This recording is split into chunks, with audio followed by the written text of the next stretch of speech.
கட்சியின் தமிழக வெற்றிக் கழகத்தின் சார்பில் நடைபெற்ற தேர்தல் பிரச்சாரத்தில் ஏற்பட்ட கூட்ட நெரிசலில் சிக்கி 30க்கும் மேற்பட்டோர் உயிரிழந்துள்ள சம்பவம் தமிழ்நாட்டு மக்களை சோகத்தில் ஆழ்த்தியுள்ளது. இதுவரை 6 பச்சிளம் குழந்தைகள், 16 பெண்கள் உட்பட பலர் பலியாகியுள்ளனர். மேலும் 62 நபர்களுக்கு சிகிச்சை அளிக்கப்பட்டு வரும் நிலையில் கரூர் மருத்துவமனையை மரண ஓலம் சூழ்ந்துள்ளது. இந்நிலையில் முதல்வர் ஸ்டாலின் உத்தரவின் பேரில் அமைச்சர்கள் பலர் மேற்பார்வையிட்டு வருகின்றனர். இதற்கிடையே பரப்புரையை முடித்துவிட்டு ஊர் திரும்ப திருச்சி விமான நிலையம் சென்றடைந்தார் விஜய். தனி விமானம் மூலம் சென்னை திரும்புவதற்காக விமான நிலையம் வந்த விஜயிடம் செய்தியாளர்கள் கேள்வி எழுப்ப முற்பட்டனர். ஆனால் எந்த கருத்தும் தெரிவிக்காமல் விஜய் அங்கிருந்து புறப்பட்டார். பின்னர் இந்த துயர சம்பவம் குறித்து தனது இரங்கலை தெரிவித்து தாங்க முடியாத வேதனையிலும் துயரத்திலும் உழன்று கொண்டிருக்கிறேன் என்று தனது எக்ஸ் வலைதள பக்கத்தில் பதிவிட்டிருந்தார். இந்நிலையில் கரூரில் கூட்ட நெரிசலில் நிகழ்ந்த உயிரிழப்பு தொடர்பாக தமிழக அரசிடம் மத்திய உள்துறை அமைச்சகம் அறிக்கை கேட்டுள்ளது.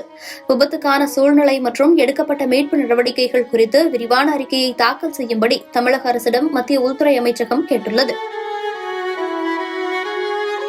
முதல்வர் ஸ்டாலினை தொடர்பு கொண்ட மத்திய உள்துறை அமைச்சர் அமித் ஷா கரூர் துயர சம்பவம் குறித்து தனது இரங்கலை தெரிவித்ததோடு அரசு சார்பில் எடுக்கப்பட்டுள்ள நடவடிக்கைகள் குறித்தும் கேட்டறிந்தார். அத்தோடு தேவைப்படும் அனைத்து உதவிகளையும் செய்வதற்கு மத்திய அரசு தயாராக இருப்பதாகவும் அவர் தெரிவித்திருந்ததாக தகவல்கள் வெளியாகியிருந்தன. இந்நிலையில் தமிழ்நாடு அரசு சார்பில் பல்வேறு நடவடிக்கைகள் எடுக்கப்பட்டு வருகின்றன. முன்னாள் அமைச்சர் செந்தில் பாலாஜி, அமைச்சர் அன்பில் மகேஷ் ஆகியோர் கரூர் அரசு மருத்துவமனையில் சிகிச்சை தொடர்பாக எடுக்கப்பட்டுள்ள நடவடிக்கைகளை மேற்பார்வையிட்டு வருகின்றனர். மாவட்ட ஆட்சியர் உள்ளிட்டோரும் துரித நடவடிக்கையில் ஈடுபட்டு வருகின்றனர். அண்டை மாவட்டங்களிலிருந்து மருத்துவ குழுக்கள் வரவழைக்கப்பட்டு மேலும் உயிரிழப்புகளை தவிர்ப்பதற்கான நடவடிக்கைகள் எடுக்கப்பட்டு வருவதாக அரசு தரப்பில் தெரிவிக்கப்பட்டுள்ளது. அதேபோல தமிழ்நாடு அரசு சார்பில் கூட்ட நெரிசலில் சிக்கி உயிரிழந்தவர்கள் குடும்பத்திற்கு 10 லட்சமும், பாதிக்கப்பட்டவர்களின் குடும்பத்திற்கு 1 லட்சம் நிவாரண நிதியும் அறிவிக்கப்பட்டுள்ளது.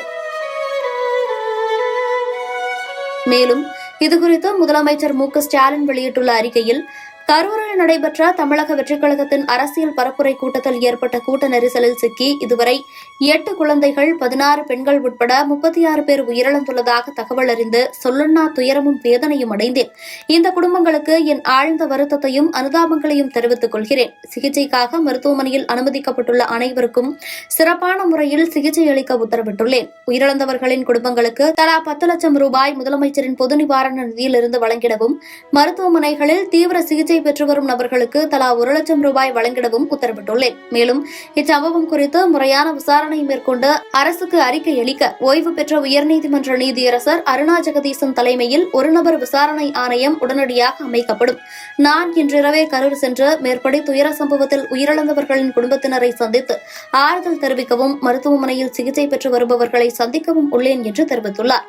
மத்திய அரசு தமிழ்நாடு அரசிடம் கரூர் துயர சம்பவம் தொடர்பாக விளக்கம் கேட்டிருந்த நிலையில் ஓய்வு பெற்ற உயர்நீதிமன்ற நீதியரசர் அருணா ஜெகதீசன் தலைமையில் ஒரு நபர் விசாரணை ஆணையம் உடனடியாக அமைக்கப்பட்டிருப்பது குறிப்பிடத்தக்கது.